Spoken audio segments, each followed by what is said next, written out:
All right, not much is going to be said about my next three guests that has not been said because you guys are legends, obviously.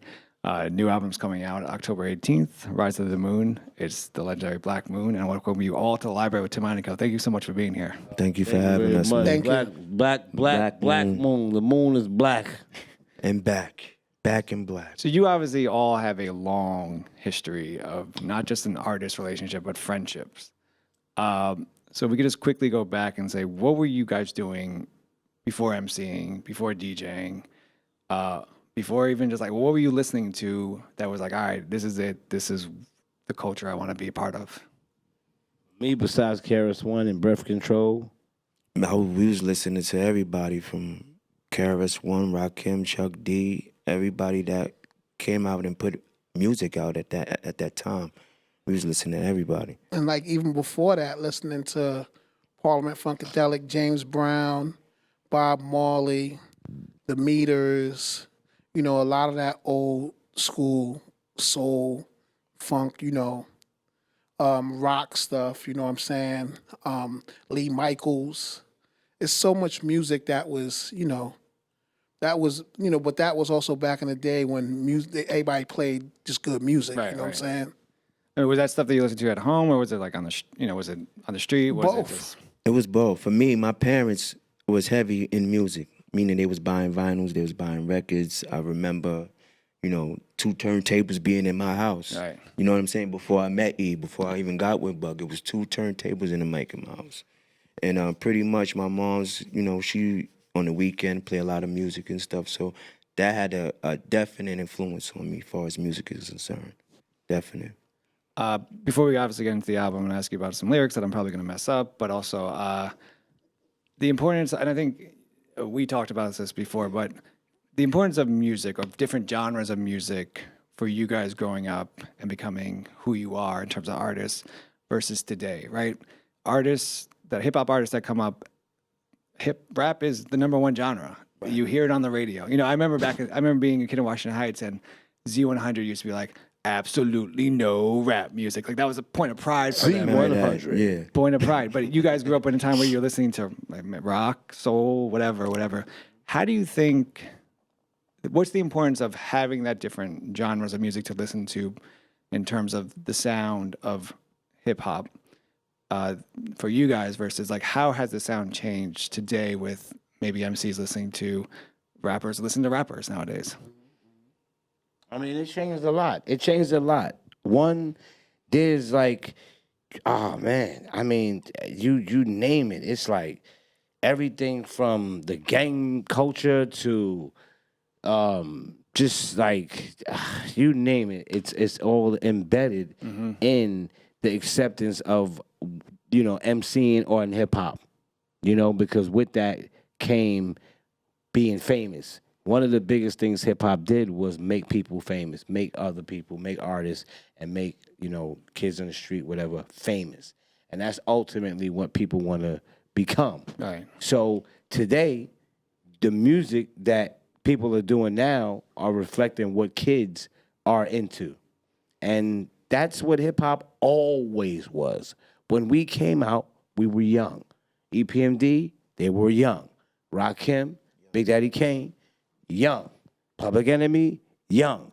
So hip music is a thing that stands for a certain level of rebellion from the 15, 13-year-old all the way up to damn near like the 35, 37-year-old.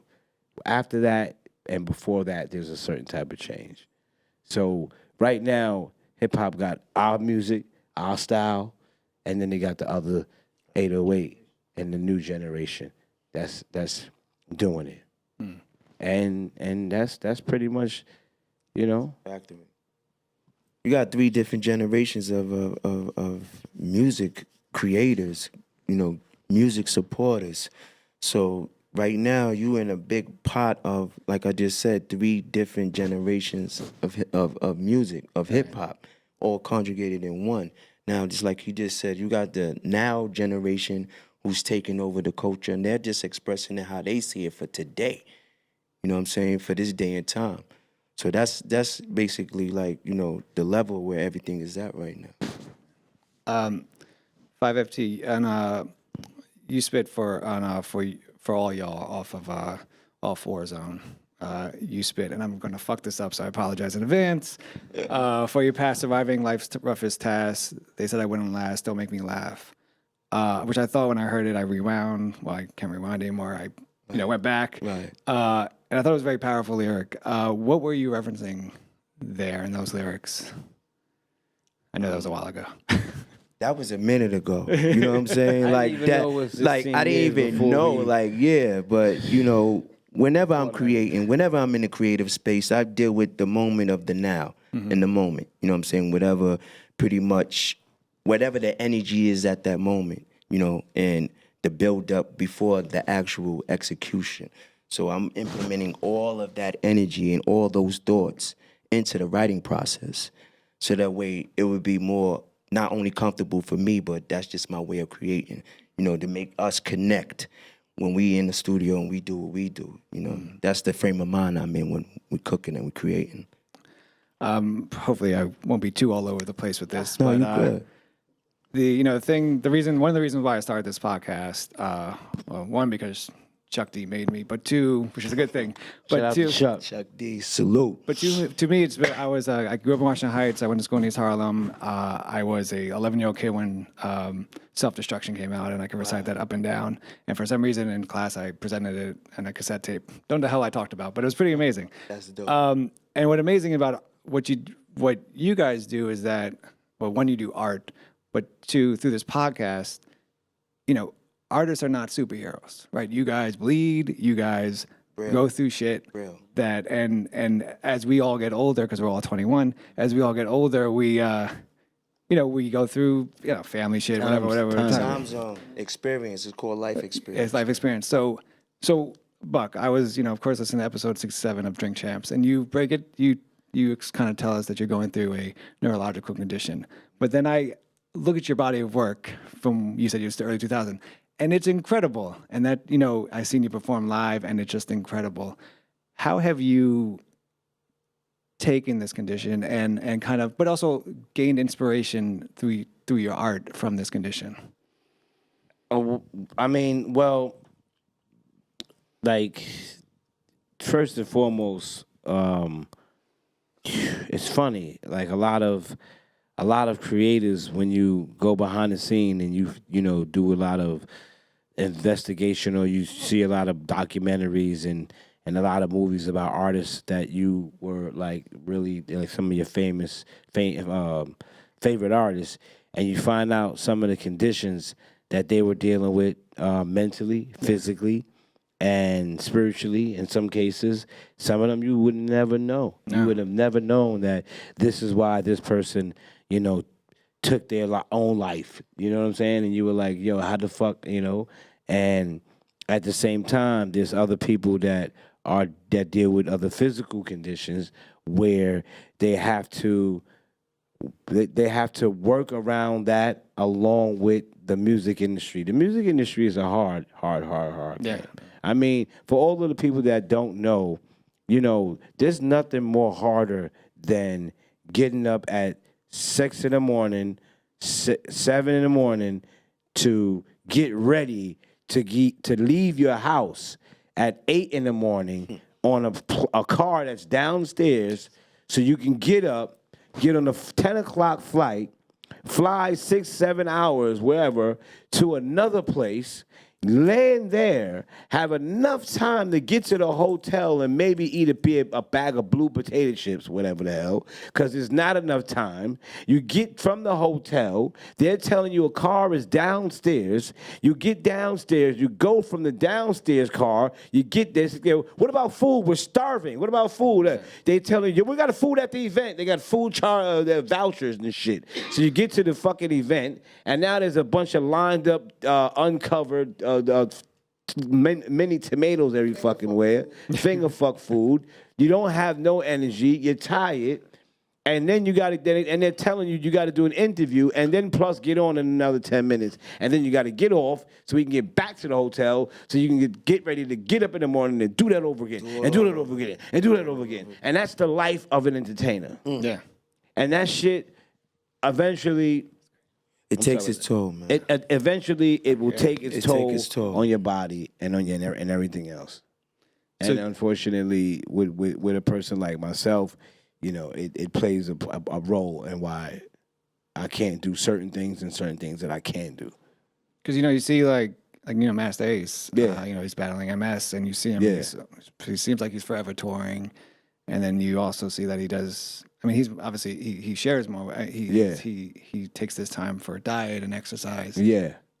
Is that something that you do, or you have to consider? just- or you yo, kinda just, you or know, just more just rest. I gotta go through so much, like, mentally, you know what I'm saying, and physically, and me and Five build all the time, but my as we stated, it's more of a neurological situation. It's like there's a couple of other artists in the game that deal with the same situation, and without getting into their specific names or whatever, neurologically, it could be an uncomfortable thing, because at one point in time you might feel one way, and another a time you might feel another way, and for it to be a thing where physically it played a part in some cases with the album, you know what I'm saying? And it was times when I would come back, and like Five would have like the chorus done,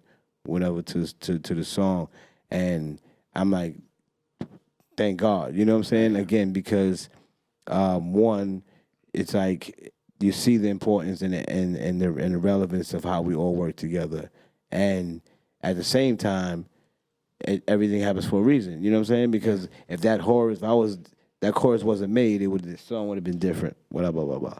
So people like Master Ace, I mean, you would be surprised how many artists and how many rappers, have a physical condition, and that's why we can't be doing as much touring and stuff like that as we would like to, because I love you guys.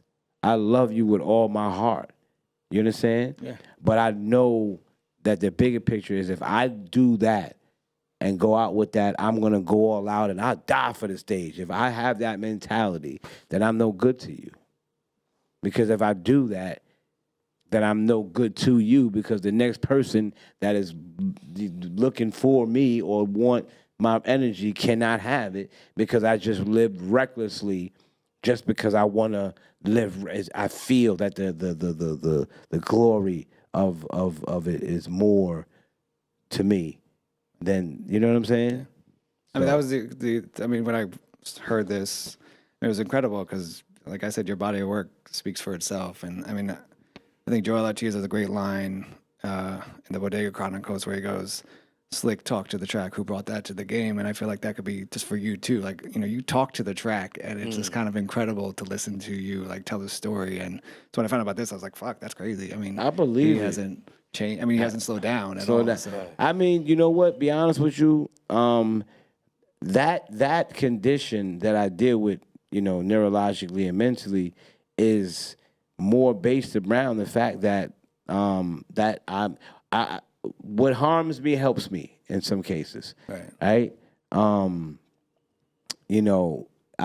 talk a little bit about it more on the next album than this particular album, but it's almost like what makes me breaks me, what helps me harms me. It's the same thing, but I don't mind that, because I was put on this earth for a reason, and whatever I'm doing, and that is affecting people, thank the Most High for putting me here to do that. Now I'm going to take sacrifices that's going to come along with that. You know what I'm saying? I mean, there were some prophets and certain people that had a whole bunch of other thorns in their head. You wouldn't want them. But the bottom line is, I'm here for a reason.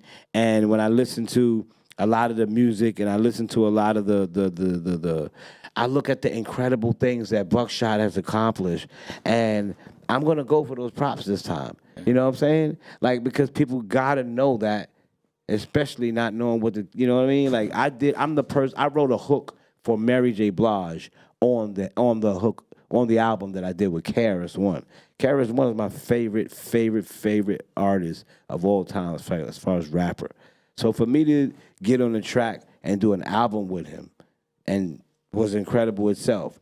But then to do a hook, and Mary J. Blige is asking me to write it, and then to do a song with Eminem, and then do a song with Tupac, do an album with Tupac. Like, it's not a lot of people that's been in that position to go down the line. Right. And eventually, yeah, that story will be told, and this has to be the time. Obviously, speaking of your music, I grew up, as I mentioned, in New York, video music box. Staple, obviously. Ralph McDaniels, staple. I remember seeing Who Got the Props. What was it for? And I can't imagine what your heads were going through when that shit dropped on video music box. When you first learned about it, that Ralph McDaniels was playing it, or you first saw it. Do you guys remember your first reactions and also like what is, for people that don't know, what does Ralph McDaniels mean to New York culture, but also hip hop culture? Ralph McDaniels means everything to the hip hop culture. Without him, we couldn't see a lot or be in contact with a lot of the music that was out. He exposed and gave a lot of people that wasn't even signed, a few people that wasn't even signed, an opportunity to expose and get their talent out there. So we hold everything up to Ralph for being that vessel for us. You know what I mean? He's the inspiration for hip hop in New York. You know what I mean? We didn't have, MTV wasn't rocking with us at the time. You know what I mean? Right. Ralph was playing everybody's music. You know what I mean? And for him to be able to do that and excel and elevate the culture, he gets all props. Like, you know what I mean? The video, the importance of video. No, not just for Who Got, but also, then to now. What's the importance of the video back then for you, but also now with promoting a single? Do people watch videos still? Or what does it say? That's what I'm trying to tell you. Like, the game has changed so much that if I was to talk to you, right, and I would tell you, like, just say old school answers, right? Like, that's bullshit. Like, if I was to sit here and not tell you exactly what you just said, like, is even videos on that level relevant? Is shooting a $30,000 video where we go to the Himalayas and there's a crane shot and jib arms and everywhere. Is that worth it when it comes to this? Big production ain't learned yet. But is it worth it? Could be. Maybe it is, maybe it's not. But we are seeing a result of some of it not being worth it. And that could be good, like I just said, or it could be bad. But the bottom line is the body of work that is out now is being requested because people have mobile devices. And once they go, ooh, heard the album, Black Moon Fire, and I bought it, $10. Next. Yeah. So if you don't have something nowadays to give them and to give them and to give them, then don't play this position. Just don't get involved in this business because you're not going to become a star overnight. And even if you become a star overnight, everybody has their own version of what a star is and what they want, you know what I'm saying, yeah, to be, I guess, a star. So, at the end of the day, the relevance of a $30,000 video, not really relevant because people are going to their mobile phones and they just want to see, So that's kind of the way things is going now. And it's like the website. Having a website used to be, go to my website, www.blah.com. Now it's like, motherfucker, you want me to go to your website, your social, his website, his spot, his platform. Where do you want me to go? You're sending me too many damn places. Like, and most people are using socials as platforms to communicate and engage with people. So sending you to my website is even an old model. I remember I met someone and they're like, "What's your Instagram?" And I was like, "Well, my name is Tim." And then it was like right away to social. Forget about the actual, forget about the name of the person. Yeah. Even just cut that out of the way. I tell you what's funny is that Instagram with the Atari ass is going to go down too. Like, there's nothing more. Like, Instagram is only around And these people are only around because there's not enough options that kick the door down yet.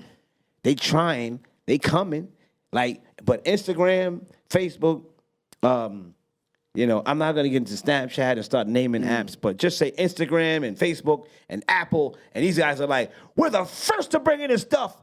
And we'll even band together if we have to stop y'all street motherfuckers from coming in here. And all of a sudden now it's 90 motherfucking people taking over the game. There's 90 phone mobile companies in the game. It's 90 this, da. Now everybody can use their own stuff. God damn it.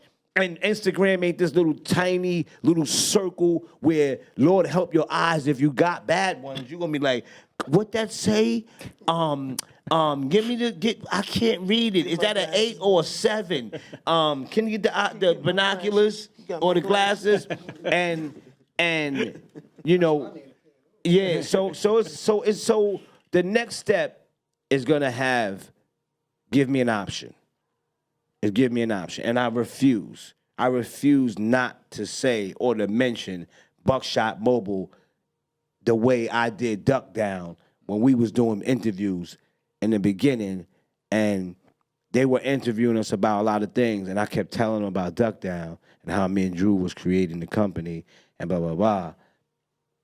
And now look at Duck Down. It's like we're one of the last surviving Mohegans of a place that put out music that can relate to the old school and the new school, and give you both flavors. You know what I'm saying? This album, Rise of the Moon, is the first album you guys have dropped in 16 years. But obviously, you guys have never stopped being artists. Was there a time between, 2003 and now where you one of you guys wrote a verse or a lyric, and maybe you made a beat, and like, oh, this would be perfect. This would be a perfect Black Moon.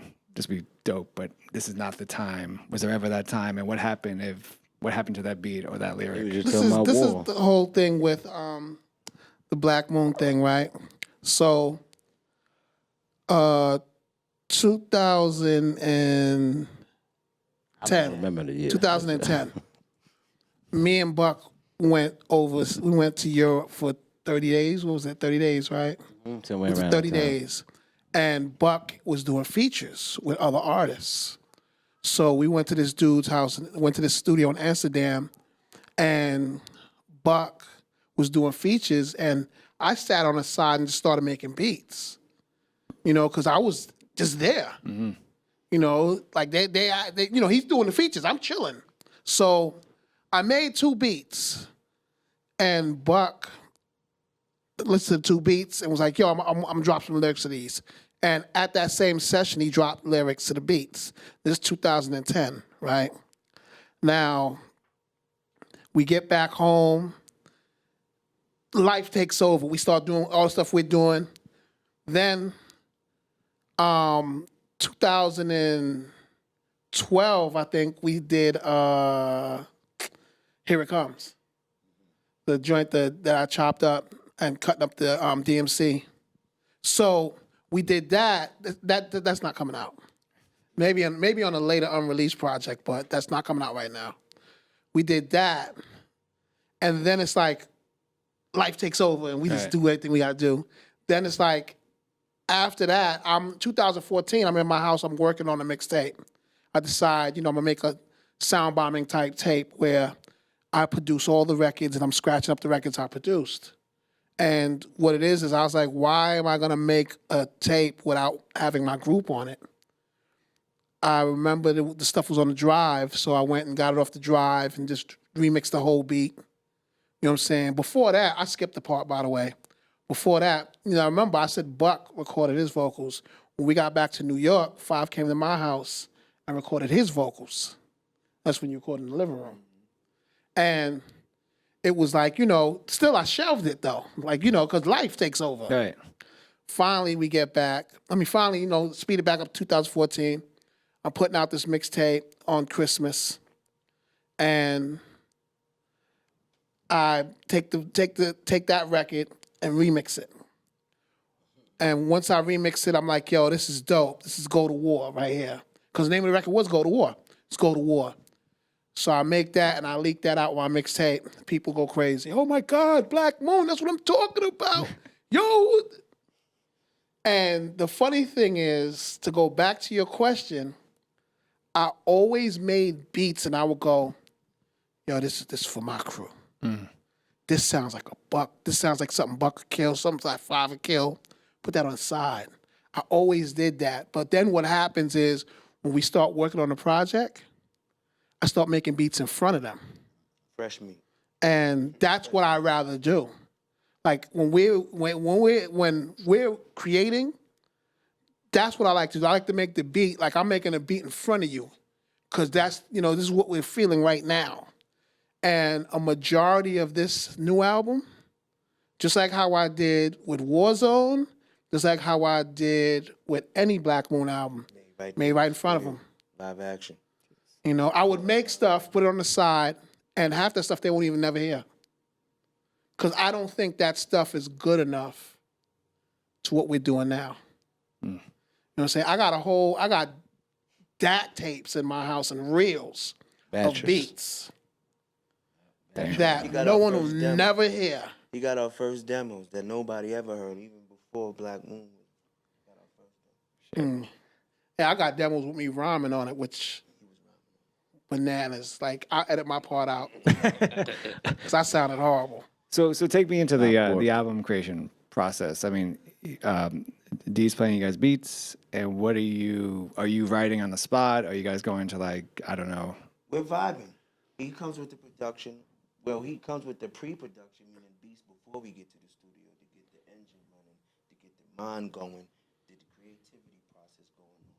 Then when we're in the studio around each other, that's another process, because we've been around each other before we did actual rhymes and beats. Yeah. You know what I mean? When I first got with E, I was into dancing. When I ran into something, we was into dancing.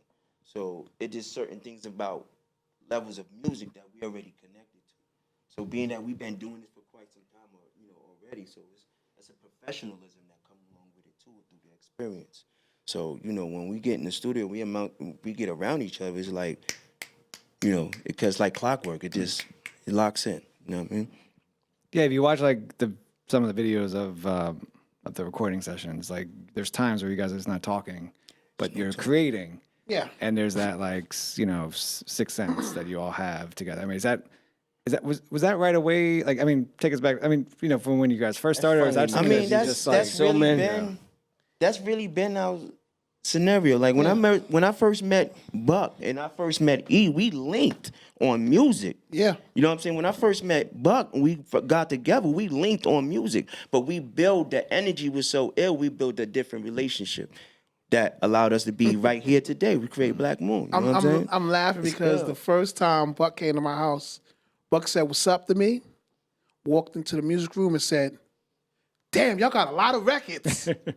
Because I told him that. I told him. I couldn't believe that. Yeah, I couldn't believe that. I said, my man got so much records. We got so much music.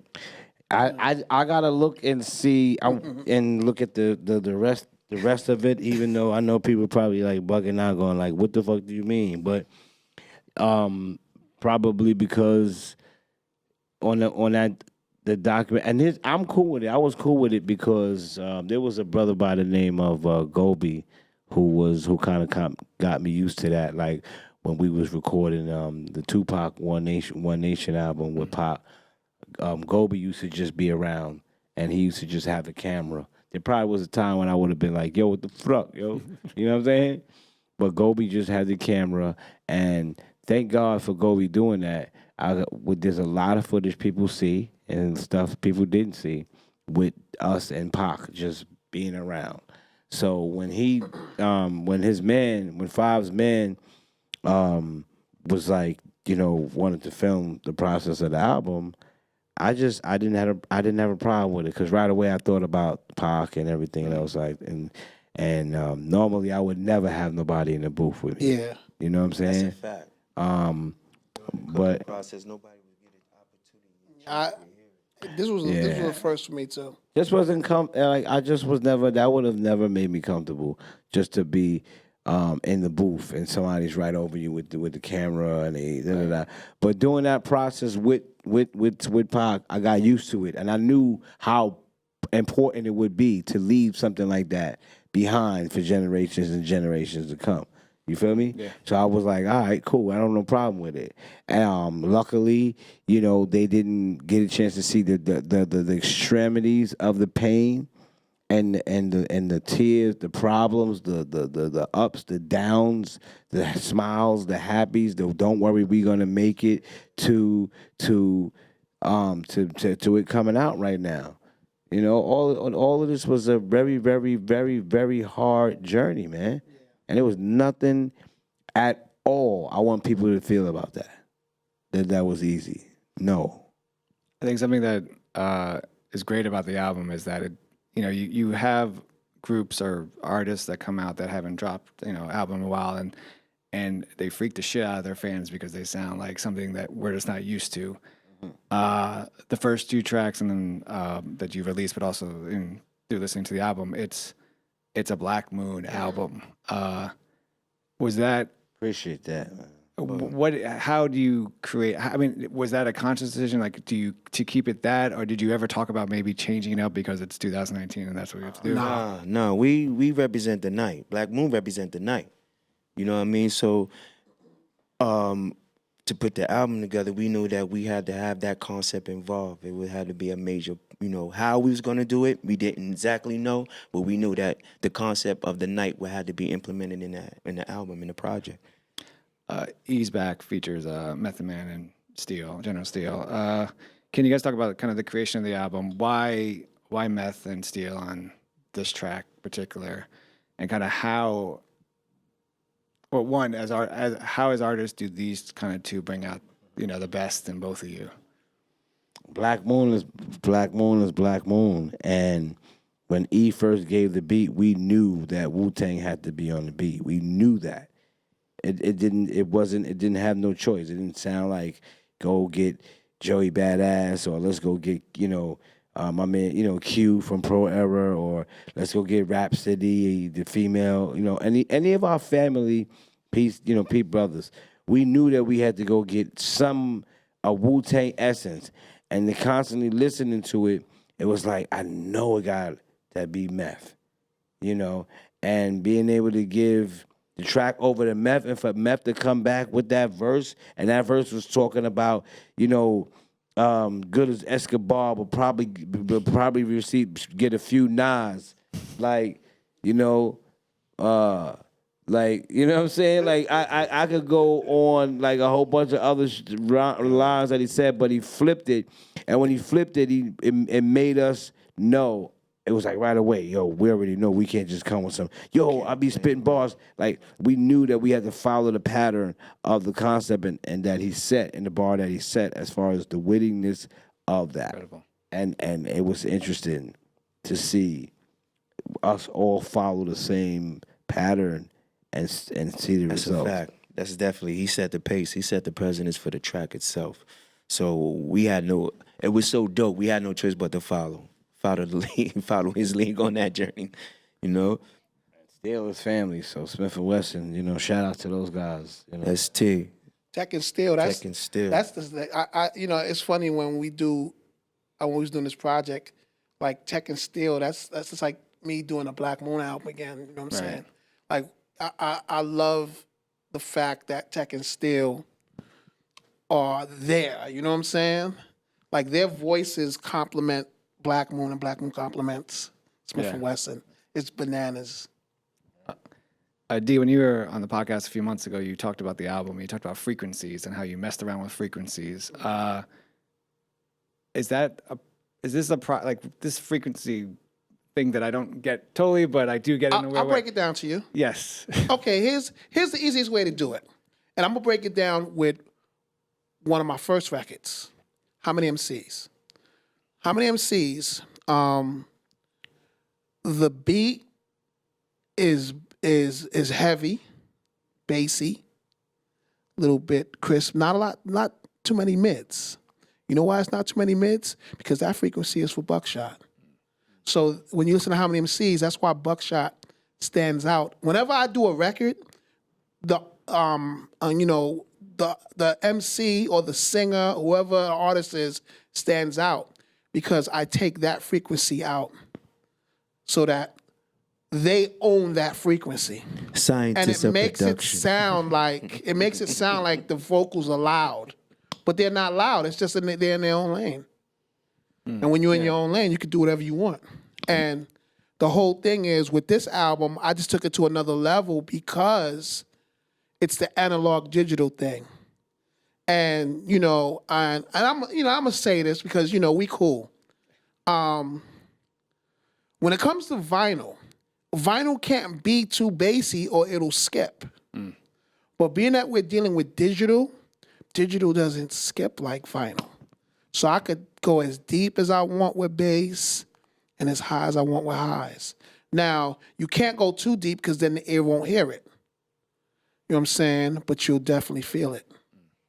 And that Killed whole his frequency album. thing. Rest in Body. peace to your system. Like my whole thing is an 808 is supposed to be felt, not heard. And that's what I did. Sub bass is supposed to be felt, not heard. True that. A bass guitar, you can hear it, but you're also supposed to feel it a little bit also. And then a regular guitar is right here where you definitely hear it. Like the whole thing is, I took different, whatever sounded like whatever, and put it in its place.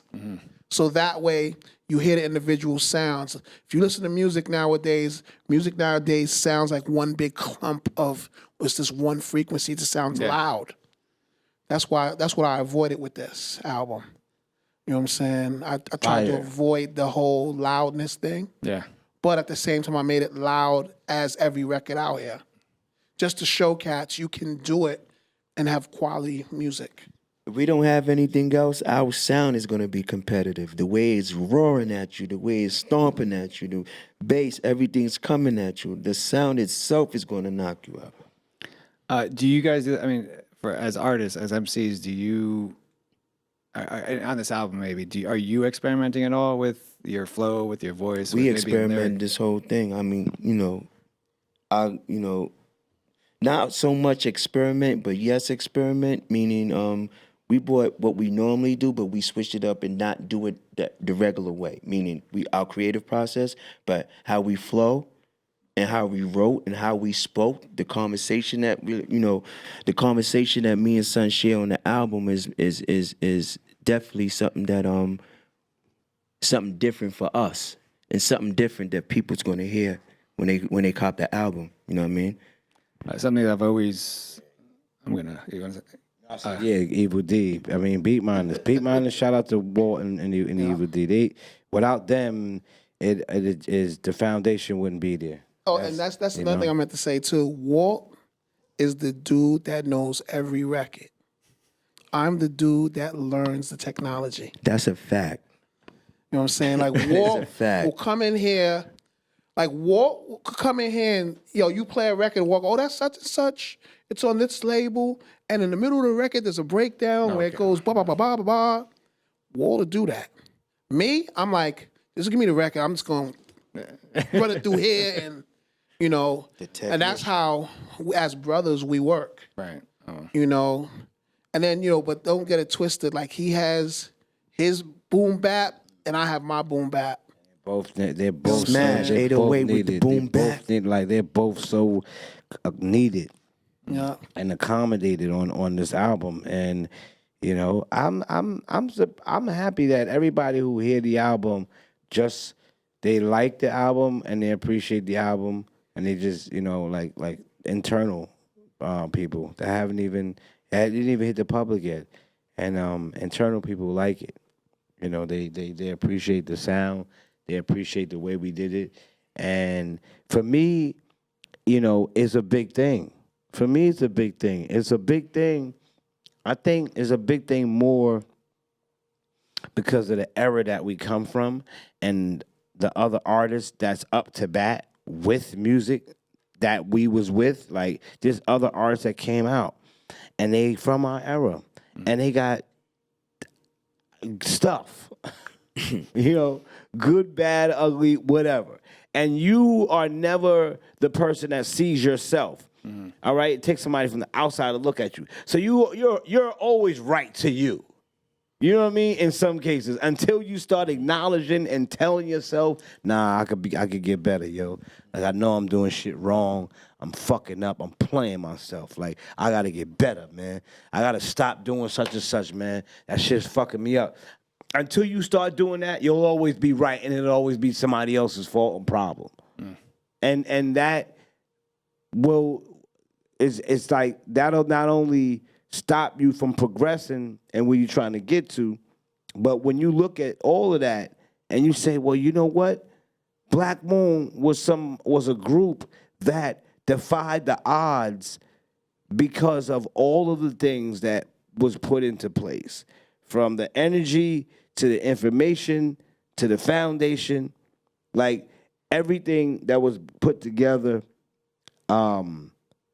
made that happen. And I won't let this album or this time, I won't let it go out with the usual. You know what I mean? Like I'm not gonna just answer like, so when you guys first came together, it was dope. All right, next. Like I'm not gonna go there. I'm gonna let the public know while I got the floor and while I got the chance that Black Moon is a staple group in hip hop that is like the real moon. We small, but we affected the earth and we affected everybody.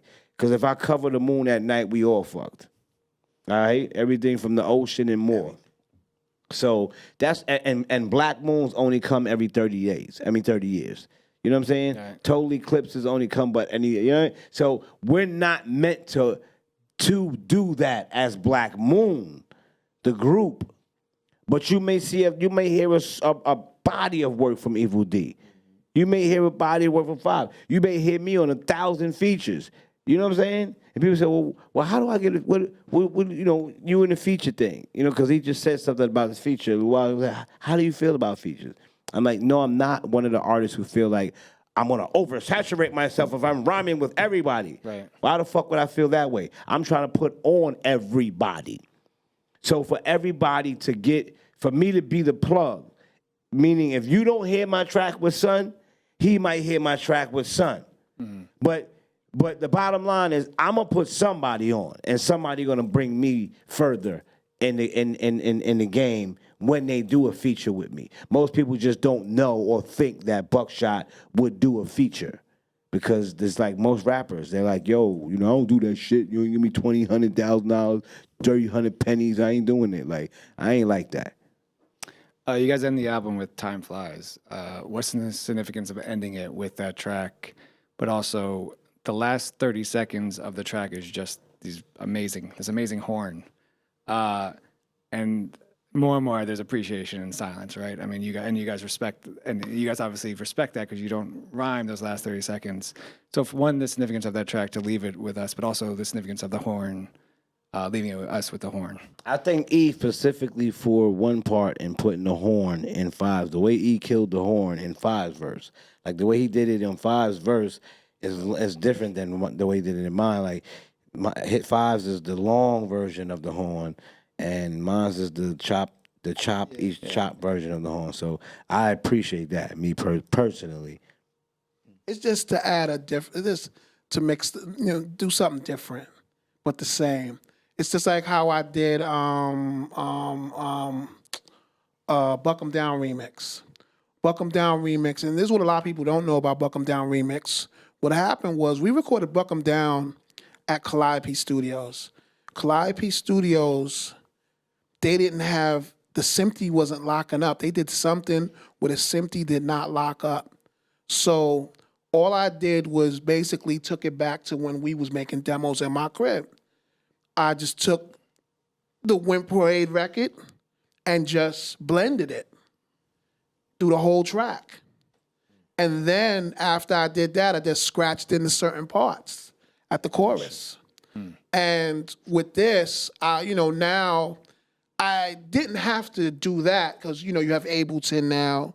So I just took it, put the sample in Ableton and basically chopped it up and made it so that it sounds like it's a live band playing. Because one thing One thing that I love is when a live band comes in, the right band comes in and plays our music over, because.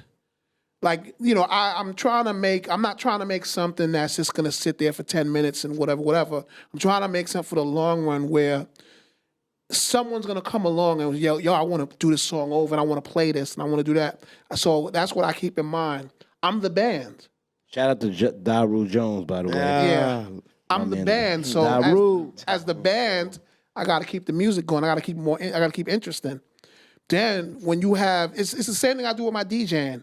When you have two of the best MCs and you're the music guy, you got to be able to be the same quality as them. Right.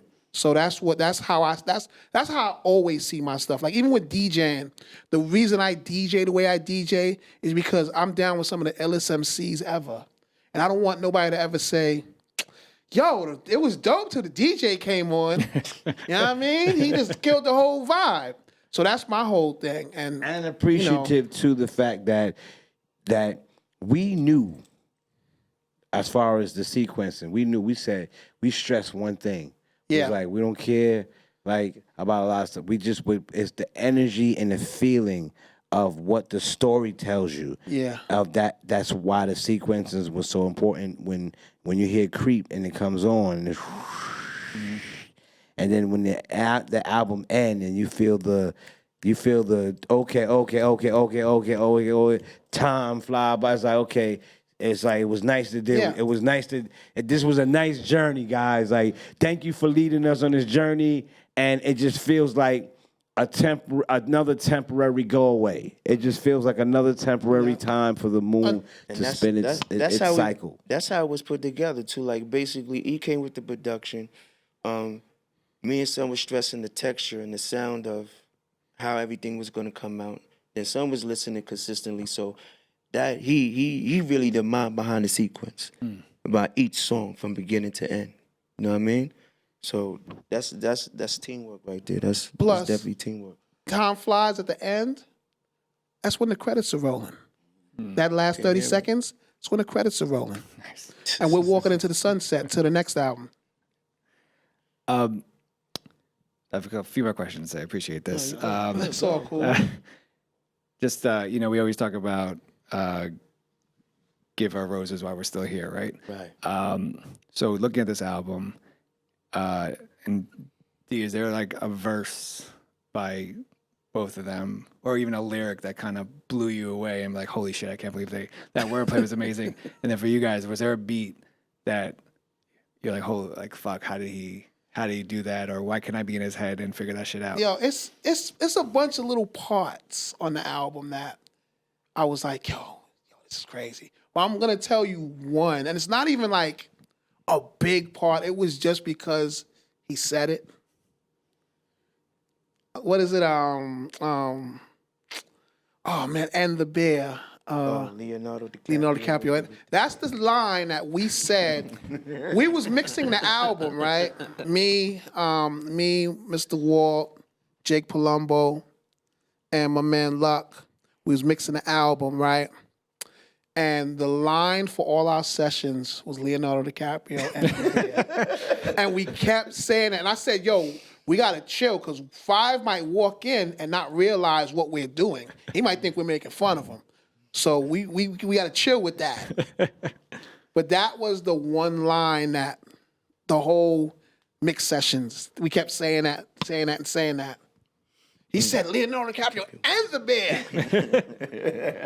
You know what I'm saying? But it was a whole bunch of parts, and it was a whole bunch of different lines that was catching me. You know what I'm saying? I will say this: one of my favorite records, lyric wise, is Ah. You know what I'm saying? And the reason is because of the way Buck sounds on the record. You know what I'm saying? But then at the same time, I also like Five solo joint because of the way he's rhyming on the record. Yeah, I think for me, so it's Yeah. but Don Flow. Oh, nice. Don Flow will probably, because it sounds like an Isley Brothers groove sample record. Ron Isley. You know, it just remind me of just that Isley Brothers vibe, man, with the hip hop, and it's like that changed the whole album. You know, and that's why I knew that it was like this one right here is like the I Got You Open remix of back then.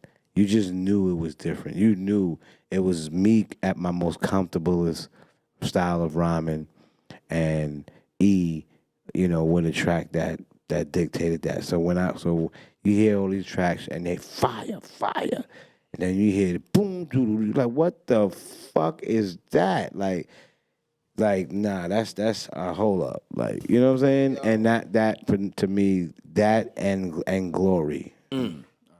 All of them. Look at them. I mean, but All of yeah, it's because they, like Five said, they all have their own individual. I can't really say because I'm loving every song. I'm loving the production. I'm loving the lyrics. I'm loving the sequence. When I listen to it, I could hear it. I could put my hip hop ears on, and then I could go here and put my grown folks music ears on, that's and you getting unusual. both. And you know, E and Ward and Jake, they did a beautiful job with the project because, like, it's so many. When you listen to it, depending on your ears, it's pretty much a song on there for everybody. Even if you like one, you're gonna like one song on the album. Out of all of them, you're gonna like one. It's gonna be one you're gonna want to play. You're gonna wake up in the morning and play. You're gonna want to hear it at night. So we was able to capture and give everybody a piece of Black Moon without losing ourselves at the same time. See, that's why we say it was hard, and you know that was the difficult part as far as the creating process, the keeping the frame of mind and giving the right energy. You know what I'm saying, to make this effect that we got right now with the project. I will say this also. One of the things that made me feel good was as we was mixing the album, and I would put something on Instagram, like a little 10 seconds, like, yeah, you know, I'm in the studio working. To have your peers call you and go, like, Premier was like, yo, what the fuck is that? That's crazy right there. And, you know, for Pete to be like, yo, E, what are y'all doing over there? Like, to have cats call us and like, yo, I gotta hear that, yo. Like, yo, you gotta play it for me and da-da-da-da. And That's amazing. that was ill. Wow. You know what I'm saying? Like, because, you know, like, that's the one thing that never happened during an album project. But at the same time, I wasn't really keen on letting people into film or nothing. And everybody, yeah. You know, but it was like for people to comment like, yo, these dudes is, yo, that Black Moon shit is on some next level. A lot of positivity. You know, Let's see. yeah. A lot of positive. We down to the last minute, you know. Yeah. We down to the last moments, minute. and let's see who. what happens. Let's see, you know. Let's see what happens, and you know, because we know that we got a sound nobody got. So it's not gonna be, oh, I'm making a sound to beat out the 808, boom, boom, boom, boom, boom, boom, boom, boom, boom, boom, boom. I'm not making a sound to be like, oh. That's garbage, and this is no. I'm making this to say this is an option. Yeah. Now, if this option wound up taking over the world, Hey. you know what I'm saying? Oh, and that's another but thing. I'm about but to it's say an too. option.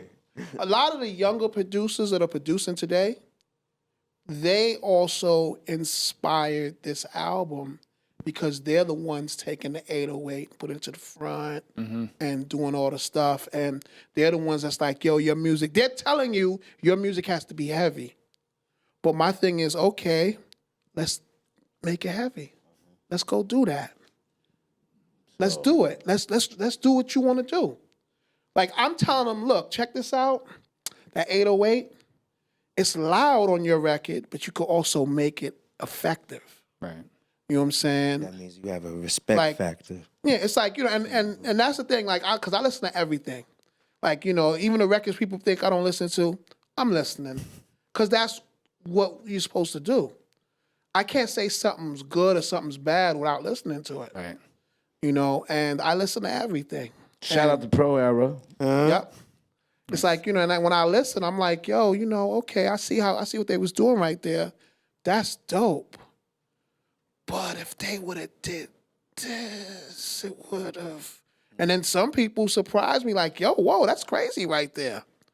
You know what I'm saying? Like it's funny. Like I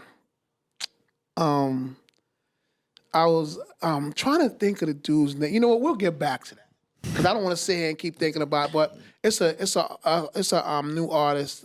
Like I was listening to their music and I was like, yo, this is kind of crazy right here. It's not my type of record, baby. Ah, the baby, yeah. I was like, it's not my type of record, but this is kind of crazy right here. Is that the new track that everyone seems to be talking about? Yeah. Yeah. There's a lot of good man. Music is music. It's so You know, much. music is music, man. Yeah. You know, like I said, and part of my job is to look for new artists and to look for new music. That's been my job from day one. So I'm always out there looking for new artists. I'm always looking for new music, and I'm always looking for new talent to put on Duck Down, and have the pleasure of people like James, who you can't see right there, you know, working a project. People like, you know, Drew Ha, Noha behind the project. So I'm really blessed to have that. You know what I'm saying? So that's a big part of this album. I can't, you know, go without saying that. So all of us as a family played a role on this new album, because I always tell Five and I tell her we can get another LP, but we can't get another chance. That's my last question. So when D was on the podcast before, I asked him, I said, is there a beat or an instrument that he does not think Buckshot or Five could spit over? He said a banjo. Is that true? Can you spit over a banjo? You know what? Can you kill it? Can you kill a banjo? That's what I'm I saying. think they could think about it. That's he's joking around, man. You know, yeah, I mean, we can spit over drops of water. You know what I'm saying? Spit over anything. We can spit over drops of water, but you know, I mean, that's Put in the right you know. sequence, yeah. Anything's You know what I'm saying? So I mean, that's You know what I'm saying? country. We trying You know? to do country music. But again, on the last note, I want people to know how important it is to support places that we set up like that. Like we got duckdownmusic.com, right? Like we got Duck Down Music, the Duck Down Music shop. Go there and support the music. You know what I'm saying? Like go there and support the merch. Go there and support the things that we got. And the reason why we need this support, and the reason why we appreciate this support, is because the more you do things like that, the more we can open up more doors for you know, a young MA, you know, or you know, some of the new artists that we're working with, and still keep the cycle going, so that way Black Moon will always have a home and a place to put out music. And Smith & Wesson will always have a home. And a lot of people didn't know Duck Down did stuff off of their, Pluck One stuff. A lot of people don't know we work with Talib Kweli. A lot of people don't know we got Static Selector. You know what I'm saying? There's a lot of people working under, through, and on Duck Down Music that a lot of people don't know. And it's because I'm not out there doing that. So you see what I'm saying? You see how I just let you know that all these people is with us, but if I didn't do that, your fans wouldn't know that. Like I wouldn't know they Static Selector and Pro Era, Joey, all of them, they rock with Duck Down. Word. So that's very important for me to leave the people with, because through Duck Down Music Shop, you'll find what you need, and then you'll know. All this happened because of the essence of Black Moon. If it wasn't for Black Moon starting the seed of it all, Right. it wouldn't be here. So that I appreciate. You know? New album, Rise of the Moon, incredible album. So when it comes out, obviously everyone should get it. Thanks very much, Tim. Black Moon, DJ Vodi, 5FT. Buckshot, thank you so much for being on the Black Moon, Tour. thank Thanks you, again, man. man. Black Word. Moon, Black Rise of the Moon, Moon, Rise of the y'all. Moon. Go Make get sure y'all that. pick it up Friday. Friday. I mean, get up early in the morning, get some coffee. Get a coffee. And get you a 4-day-old donut. Make And sure put it in. Cup it. and make sure you go get the album. All right? Word One up. love, y'all. Live action.